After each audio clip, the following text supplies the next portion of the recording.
हिंदी स्वराज्य का सर सेनापति बनना कोई साधारण बात नहीं थी। इसके लिए केवल तलवार चलाने की कला नहीं, बल्कि अद्वितीय शौर्य, अटूट निष्ठा और स्वराज्य के लिए खुद को समर्पित करने का संकल्प चाहिए था। ये पद सम्मान से अधिक एक कठिन जिम्मेदारी थी, जहां हर पल संघर्ष और बलिदान का सामना करना पड़ता था। ऐसे ही अपार पराक्रम और स्वामी भक्ति का जीवंत उदाहरण थे सर सेनापति हम्बीरराव मोहिते, जिन्होंने अपने अंतिम युद्ध तक स्वराज्य के प्रति निष्ठा निभाई। उनकी आखिरी लड़ाई सातारा जिले के वाई के पास लड़ी गई, जहां उन्होंने अपने शौर्य से सरजा खान को बुरी तरह पराजित किया। लेकिन दुर्भाग्यवश इस युद्ध के दौरान उन पर तोप का गोला आ गिरा। आघात चोट लगने के कारण वे रणभूमि में ही वीर गति को प्राप्त हुए। 16 दिसंबर 1687 को स्वराज्य ने अपना एक अडिग, पराक्रमी और निष्ठावान योद्धा खो दिया। ये क्षति केवल स्वराज्य के लिए ही नहीं, बल्कि संभाजी राजे के लिए भी अपूरणीय थी, क्योंकि हम्बीरराव सिर्फ एक सेनापति नहीं, बल्कि उनके लिए एक मार्गदर्शक और पिता समान संरक्षक भी थे। उनके बलिदान के साथ ही स्वराज्य का सर सेनापति पद एक बार फिर खाली हो गया। इसके बाद संभाजी राजे ने मालोजी घोरपड़े को जागीर देकर उनकी जिम्मेदारी तय की और उन्हें सरनोबत की उपाधि दी। इस तरह मालोजी बाबा स्वराज के 5वें सर सेनापति बने और हम्बीरराव द्वारा स्थापित परंपरा को आगे बढ़ाने का दायित्व संभाला। मूल रूप से सिसोदिया वंश से आने वाले घोरपड़े परिवार के नाम के पीछे एक दिलचस्प इतिहास छिपा है। 15वीं शताब्दी की बात है, जब कर्ण सिंह बहमनी सल्तनत के अधीन सेवा कर रहे थे। युद्ध कौशल में निपुण कर्ण सिंह को कोंकण के एक दुर्गम किले पर आक्रमण करने का आदेश मिला। ये किला पहाड़ियों पर बसा हुआ था और इसकी प्राचीर इतनी मजबूत थी कि किसी भी सामान्य तरीके से इसे जीत पाना असंभव था। लेकिन कर्ण सिंह कोई साधारण योद्धा नहीं थे। उन्होंने अपनी बुद्धिमानी से एक अनोखी रणनीति बनाई। उन्होंने घोरपड़ियों यानी मॉनिटर लिजार्ड का उपयोग किया, जो अपनी मजबूत पकड़ से खड़ी दीवारों पर भी आसानी से चढ़ सकती थी। इन घोरपड़ियों की पीठ पर रस्सियां बांध दी गईं और जब वे किले की ऊंची दीवार पर चढ़ गए तो सैनिक उन्हीं रस्सियों के सहारे दीवार लांघकर किले के अंदर दाखिल हो गए। इस अनोखी युक्ति से किले पर कब्जा कर लिया गया। इस असाधारण विजय से प्रभावित होकर बहमनी सुल्तान ने कर्ण सिंह को सम्मान स्वरूप 84 गांव के साथ साथ मुघोल, रायबाग और वाई प्रदेश सौंप दिया। साथ ही उन्हें राजा घोरपड़े बहादुर की उपाधि दी गई और युद्ध के समय एक विशेष ध्वज दिया गया, जिसका रंग घोरपड़ी की चमड़ी के समान था। तभी से उनके वंशजों को घोरपड़े उपनाम से पहचाना जाने लगा। समय बीता और इसी वंश में जन्मे मालहोजी घोरपड़े ने अपनी वीरता से एक नई पहचान बनाई। वो पहले आदिल शाही में सरदार थे और उन्हें वहां से जागीर भी प्राप्त थी। लेकिन जब शिवाजी महाराज ने हिंदवी स्वराज्य की स्थापना का संकल्प लिया तो मालहोजी ने एक गहरे विचार विमर्श के बाद स्वराज्य की ओर हाथ बढ़ाया। ये संधि बेल भंडारा पकड़कर की गई थी, जो मराठा परंपरा में गहरी निष्ठा और समर्पण का प्रतीक माना जाता था। 500 मावलों के साथ मालहोजी बाबा स्वराज की सेवा में पन्हाला किले पर तैनात हुए। शिवाजी महाराज की कई अभियानों में मालहोजी घोरपड़े ने महत्वपूर्ण भूमिका निभाई। इसलिए इतिहास में उनकी वीरता को उतनी जगह नहीं मिली जितनी मिलनी चाहिए थी। ये बड़े खेद की बात है कि एक ऐसा योद्धा जिन्होंने स्वराज्य के लिए अपना सर्वस्व अर्पित कर दिया, उनका योगदान समय के साथ धुंधला पड़ गया।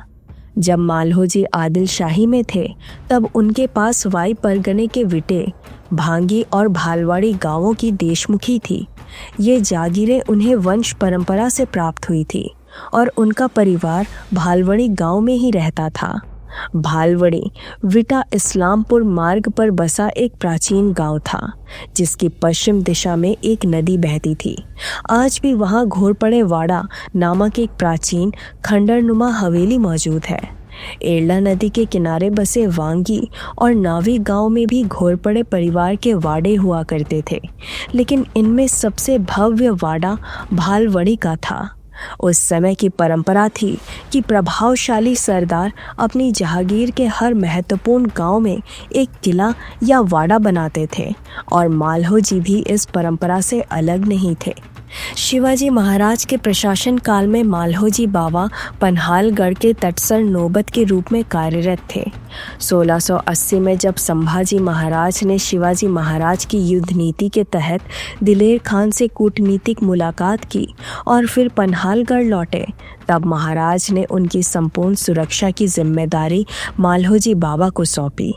ये बात स्पष्ट रूप से दिखाती है कि शिवाजी महाराज को उन पर अटूट विश्वास था। मालहोजी बावा न केवल एक वीर योद्धा थे, बल्कि स्वराज्य के उन गिने चुने सरदारों में से एक थे जिन्होंने हर परिस्थिति में अपनी निष्ठा बनाए रखी। उनके बलिदान और स्वामी भक्ति की गूंज इतिहास के पन्नों में भले ही धुंधली पड़ गई हो, लेकिन मराठा स्वराज्य की नींव में उनका योगदान हमेशा अमर रहेगा। 1688 तक संभाजी राजे के नेतृत्व में स्वराज्य की सेना पूरे जोश के साथ आगे बढ़ रही थी। मराठा सेना ने अपने पराक्रम से शत्रुओं को घुटने टेकने पर मजबूर कर दिया था। औरंगजेब ने हर संभव प्रयास कर लिया, लेकिन वो बार बार असफल साबित हो रहा था। उसे ये समझ आ गया था कि खुले मैदान की लड़ाई में वो कभी भी संभाजी राजे को पराजित नहीं कर सकता। इसलिए उसने एक नया षड्यंत्र रचा, कपट से संभाजी महाराज को कैद करने का। लेकिन ये योजना अकेले पूरी नहीं हो सकती थी। उसे कुछ मराठा सरदारों की सहायता चाहिए थी। इसलिए उसने सत्ता और इनामों का लालच देकर कुछ असंतुष्ट सरदारों को अपनी ओर मिला लिया। अब सवाल ये था कि आखिर वे गद्दार कौन थे? क्या वे अपने ही थे? क्या वे किसी पुराने अपमान का बदला ले रहे थे, या फिर ये इतिहास जानबूझकर गलत लिखा गया और किसी निर्दोष व्यक्ति को बदनाम किया गया? इस विषय में कई मतभेद हैं। शायद इसमें कुछ सच्चाई हो, शायद ना भी हो, लेकिन इन प्रश्नों पर हम बाद में विचार करेंगे। इधर स्वराज में कई महत्वपूर्ण घटनाएं घट रही थीं। औरंगजेब किसी भी तरह मराठा साम्राज्य को मिटाना चाहता था, लेकिन वो 1 इंच भी स्वराज्य की भूमि पर कब्जा नहीं कर सका था। अंततः उसने एक नई चाल चली। उसने अपने सेनापति मुकर्रब खान, जिसे शेख निज़ाम भी कहा जाता था, और उसके बेटे इखलास खान को 25,000 सैनिकों की विशाल सेना के साथ पन्हाला क्षेत्र की ओर भेज दिया। 3 पहर ढल चुके थे और मुकर्रब खान की सेना केरला के मैदान पर डेरा जमाए हुए थी। उनका इरादा स्पष्ट था, पन्हाला किले पर कब्जा करना। ये किला रणनीतिक रूप से बेहद महत्वपूर्ण था। यदि ये मुगलों के हाथों में चला जाता तो मसाई पटार से लेकर दूर की घोड़ खिंडी तक और विशालगढ़ से लेकर अम्बा घाट तक का पूरा क्षेत्र आसानी से मुगल साम्राज्य के अधीन आ जाता। इस बार भी मुकर्रब खान ने कुछ मराठा सरदारों को लालच देकर अपनी ओर मिला लिया और धीरे धीरे पन्हाला किले को चारों ओर से घेरना शुरू कर दिया। संभाजी राजे को ये समाचार मिलते ही वे कवि कलश के साथ पन्हाला की ओर कूच कर गए। उन्होंने किले के नीचे डेरा डाले मुगल सेना पर आक्रमण किया और उन्हें तहस नहस कर दिया। किले पर पहुंचते ही उन्होंने गद्दारों को गिरफ्तार कर लिया। प्रहलाद पंत को बंदी बनाया गया और राजद्रोही एसाजी और शिदोजी फरजत को कठोर दंड देकर किले से नीचे फेंक दिया गया। इस प्रकार संभाजी महाराज ने पन्हाला को बचा लिया, लेकिन पन्हाला का हाथ से निकल जाना मुकर्रब खान को भीतर तक कचोट रहा था। औरंगजेब ने भी उसे पत्र भेजकर कड़ी फटकार लगाई। कुछ समय तक माहौल शांत रहा, लेकिन फिर अचानक खान को अपने जासूसों से एक महत्वपूर्ण सूचना मिली। खबर ये थी, रायरी का जहांगीरदार संभा रायगढ़ छोड़कर आसपास के एक किले में ठहरा हुआ है। वो अपने किलों की मरम्मत और पुनर्निर्माण में व्यस्त है। उसके साथ सैनिक भी बहुत कम है। ये उसे पकड़ने का सही मौका है। ये खबर सुनते ही मुकर्रब खान के चेहरे पर एक कपटी मुस्कान दौड़ गई। और उसे यकीन हो गया था कि संभाजी महाराज उसकी गिरफ्त में आने ही वाले हैं। संभाजी राजे उस समय पन्हाला किले से अन्य किलों के ढहे हुए बुर्जों की मरम्मत का कार्य करवा रहे थे। तभी अचानक एक भयावह समाचार उन्हें प्राप्त हुआ कि अतिकाद खान ने रायगढ़ को घेर लिया है। ये सुनते ही उनकी दिल की धड़कनें तेज हो गई। राजधानी खतरे में थी। महारानी और बाला राजे किले में थे। उन्हें बिना समय गंवाए निकलना था। पन्हाला पर उस समय सरनोबत मालहोजी घोरपड़े मौजूद थे। राजे ने उनसे कई अहम विषयों पर चर्चा की। मालहोजी बाबा के साथ उनके दो वीर पुत्र संताजी और बहिरजी भी थे, जो अपने शौर्य के लिए प्रसिद्ध थे। सेनापति मालहोजी से विदा लेकर संभाजी राजे पन्हाला से विशालगढ़ की ओर रवाना हुए और वहां से रायगढ़ जाने की तैयारी करने लगे। जाते जाते उन्होंने अपने सेनापतियों को रणनीति के बारे में निर्देश दिया और फिर किले से प्रस्थान कर गए। संभाजी राजे ने रायगढ़ पहुंचने के लिए एक कठिन मार्ग चुना, जो कि रंगमेश्वर से होते हुए जंगलों और खड़ी पहाड़ियों से गुजरते हुए आगे बढ़ना था। ये रास्ता बेहद जोखिम भरा था, लेकिन गुप्त और सुरक्षित था। उन्होंने संगमेश्वर में रुकने का निर्णय लिया और वहीं पर डेरा डाल दिया। इधर मुकर्रब खान को खबर मिली कि संभाजी राजे रायगढ़ के लिए संगमेश्वर के रास्ते से गुजर रहे हैं। उसने तुरंत 5000 सैनिकों की एक विशाल सेना संगमेश्वर की ओर रवाना कर दी। रात के अंधेरे में उनकी सेना जंगलों, घाटियों और पहाड़ी रास्तों को पार करती हुई आगे बढ़ रही थी। 3 रातों के सफ़र के बाद वे संगमेश्वर के नज़दीक पहुंच गए। पन्हाला किले पर तैनात पहरेदारों ने दूर अंधेरे में रोशनी की हल्की चमक देखी। ये दुश्मन सेना के मशालों की रोशनी थी। पहरेदार दौड़ते हुए सेनापति मालहोजी बाबा के पास पहुंचे। उस समय वे गहरी नींद में थे। पहरेदार घबराते हुए चिल्लाया, मालहोजी बाबा, अंधेरे में मशालों की रोशनी चमक रही है। गनीम संगमेश्वर की ओर बढ़ रहा है। ये सुनते ही मालहोजी बाबा का दिल तेजी से धड़क उठा। वे तुरंत उठे और अपनी सेना को बुलाया। गनीम ने चाल चली है। हमारे राजे वहाँ हैं और उनका जीवन खतरे में है। हमें तुरंत निकलना होगा। अपने मावलों को तैयार करो, हमें संगमेश्वर पहुँचना होगा। सेनापति की गगनभेदी आवाज गूंजी और देखते ही देखते 500 बहादुर मावले युद्ध के लिए तैयार हो गए। मालहोजी बाबा अपने सैनिकों के साथ तेजी से संगमेश्वर की ओर बढ़ने लगे। इधर संभाजी राजे संगमेश्वर में सरदेसाई वाड़े में ठहरे हुए थे। उनके साथ करीब 2000 सैनिक मौजूद थे, जो चारों ओर तैनात थे। तभी अचानक उन्हें समाचार मिला, राजे, घाट पार हो चुका है। दुश्मन की सेना संगमेश्वर की ओर बढ़ रही है। तभी मालहोजी बाबा भी वहां पहुंच गए और गंभीर स्वर में बोले, राजे, हमें तुरंत निकलना होगा। नावरी की ओर बढ़ें। दुश्मन गांव को चारों ओर से घेर रहा है। हम उन्हें रोकेंगे। आप आगे बढ़िए। लाखों सैनिक मर सकते हैं, लेकिन लाखों का पालनहार बचना चाहिए। लेकिन संभाजी राजे ने स्पष्ट रूप से मना कर दिया।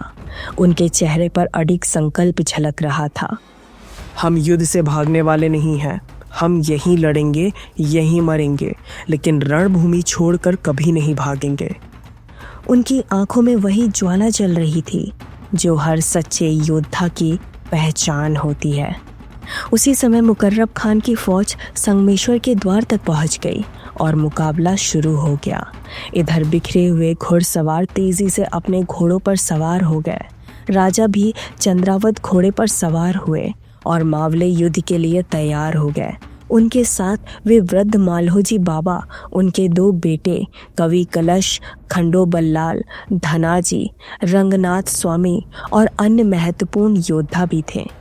मालहोजी बाबा की आंखों में जैसे आग लगी हुई थी। तभी सामने के पेड़ों से युद्ध की ध्वनियां सुनाई देने लगी। दीन दीन अल्लाहू अकबर, और मुगल सैनिकों के घोड़े दिखाई देने लगे। इसी बीच मालहोजी घोरपड़े ने बेम्बी के डंठल से आक्रमण आवाज में कहा, हर हर महादेव। साथ ही संताजी और धनाजी जैसे युवा योद्धाओं ने गगनभेदी उद्घोषण किया, छत्रपति शिवाजी महाराज की जय, छत्रपति संभाजी महाराज की जय। घोड़े एक दूसरे से भिड़ गए। तलवारें टकराने लगी। उस आवाज से पेड़ों के ऊपर बैठे पंछियों के पंख फड़फड़ाने लगे, घोड़े झंकारने लगे और रात का अंधकार गहरे डर में बदल गया। मुकर्रब खान एक विशाल घोड़े पर सवार था जो 3-4 दिन की यात्रा से थक चुका था। उसकी सोच में केवल एक ही उद्देश्य था और वो था संभाजी महाराज को पकड़कर बादशाह के पास ले जाना। इतनी देर में मुगल सेना ने वाड़े पर घेरा डाल दिया और नदी की दिशा में जाने वाली सड़क को भी बंद कर दिया। युद्ध की शुरुआत से ही मुगल सेना का पलड़ा भारी था, जिससे उनके मनोबल में भी जबरदस्त वृद्धि हो गई कि इतना शक्तिशाली राजा अब उनके हाथों में आकर पकड़ा जाएगा। इस कल्पना से मुगल सैनिक बहुत खुश थे। तलवारें लगातार चल रही थीं। उधर शंभू राजे की तलवार भी दुश्मन के गले पर घातक वार कर रही थी। अनपेक्षित हमले से शुरू में मराठे थोड़ा चकरा गए थे, लेकिन जैसे ही उन्हें एहसास हुआ कि उनके प्रिय राजा की जान खतरे में है, उन्होंने मुकाबला करना शुरू किया। संताजी, बहिरजी, धनाजी और खंडो बल्लाल जैसे योद्धाओं ने शौर्य दिखाया। भाले फेंके जा रहे थे, युद्ध के शब्द गूंज रहे थे, पकड़ो, मारो, फोड़ो, काटो, और मराठे भयंकर गुस्से के साथ युद्ध में कूद पड़े। अपने राजा को बचाने के उद्देश्य से मराठे इतनी शक्ति से लड़े कि उनका युद्ध क्षेत्र गूंज उठा। खान को ये महसूस हुआ कि मराठे उनकी सेना से कई अधिक शक्तिशाली हैं। मुकर्रब खान चुप हो गया। उसकी समझ में नहीं आया कि ये युद्ध इतनी तीव्रता से क्यों हो रहा है। इधर 60-65 साल के वृद्ध मालहोजी बाबा दोनों हाथों में शमशेर पकड़े हुए थे और जो भी उनके सामने आता उसे काट डालते। संभाजी राजे भी अपनी तलवार से युद्ध कर रहे थे। अचानक मुकर्रब खान राजा की ओर बढ़ने लगा।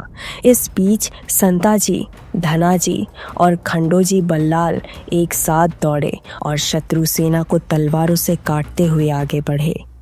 मालहोजी बाबा पूरे शौर्य और गुस्से के साथ लड़ रहे थे। मुकर्रब खान ने ये देखा और समझ गया कि इस बुजुर्ग को रोके बिना वो संभाजी महाराज को पकड़ नहीं पाएंगे। उसने आक्रमण आवाज में आदेश दिया, घेर लो इस बूढ़े को। और देखते ही देखते मुगल सेना के सैनिक मालहोजी बाबा के चारों ओर जमा हो गए। मालहोजी बाबा हर मुगल वार को अपनी तलवार से रोकते हुए लड़ रहे थे। 60 साल की उम्र में भी वो अपनी पूरी ताकत के साथ अपने राजा के लिए लड़ रहे थे। उनका जोश और हिम्मत जैसे अलग ही स्तर पर था और ये शौर्य देखकर मुकर्रब खान दंग रह गया। वो समझ नहीं पा रहा था कि ये वृद्ध योद्धा एक सशक्त शेर की तरह क्यों लड़ रहा है। तभी नदी की ओर से कुछ पठान सैनिक आ पहुंचे। उनकी आवाज़ सुनते ही राजा ने अपने घोड़े को पीछे किया। ये बचने का अवसर था और खान ने अपने घोड़े को राजा की तरफ फेंका। साथ ही एक ही वार में राजा का हाथ काट डालने का विचार करते हुए तलवार उठाई। लेकिन तब कुछ ऐसा हुआ जो चमत्कार जैसा था। वो तलवार शंभू राजे के शरीर में घुसने से पहले ही एक व्यक्ति ने छलांग मारकर खुद को उनके सामने खड़ा कर दिया। वो व्यक्ति घोड़े से कूदकर राजे के घोड़े के पास पहुंचा और उन्हें बचा लिया। उसी वक्त खान की शमशेर उस व्यक्ति के कंधे में घुस गई और उस व्यक्ति के शरीर में गहरा जख्म हो गया। आसपास रक्त के छींटे उड़ने लगे, लेकिन राजा को बचाने के लिए बीच में आने वाला वो व्यक्ति अपने घोड़े से गिर पड़ा। यवनी सैनिकों ने तुरंत उस पर हमला किया और उसके शरीर पर लगातार वार किए। उसके शरीर पर ऐसा कोई हिस्सा नहीं बचा था जहां वार ना किया गया हो। शंभू राजे ने तुरंत अपना घोड़ा पीछे घुमाया और उस वीर योद्धा की तरफ देखा। वो व्यक्ति था सर सेनापति मालहोजी घोरपड़े। मालहोजी बाबा धरती पर गिरे। उनका आखिरी श्वास उभरा, उनकी आंखें झपकी और होठ हिले। उस लंबी सांस से मिट्टी उड़ गई और वही उड़ती हुई मिट्टी जैसे कह रही थी, कह दो मेरे राजे से ये मालहोजी चला गया, मिट्टी में मरा लेकिन मिट्टी के लिए मरा। अरे मिट्टी में मरने वाले कई होते हैं, लेकिन मिट्टी के लिए मरने वाले सिर्फ मराठे ही होते हैं। और युद्ध में मराठों का सेनापति एक बार फिर गिर पड़ा। ये समझ आ गया कि मराठों का सेनापति केवल रणभूमि में ही गिर सकता है, चाहे वो नेसरी हो, वाई हो या संगमेश्वर हो। हर जगह वो केवल लड़ाई में काम आया और मालहोजी नामक ये किला ढह गया। राजा की आंखों में आंसू थे, ये समझते हुए कि उनका बाप गिर गया। संताजी और बहिरजी को भी गहरा दुख हुआ, लेकिन सभी ने उसी जोश के साथ लड़ाई जारी रखी और उस दिन 1 फरवरी 1689 को स्वराज्य के इतिहास में वो काली घड़ी आई जिसने सबसे दुखद घटना को जन्म दिया। धर्मवीर छत्रपति संभाजी महाराज कुकर्मी मुगलों के हाथ पकड़े गए।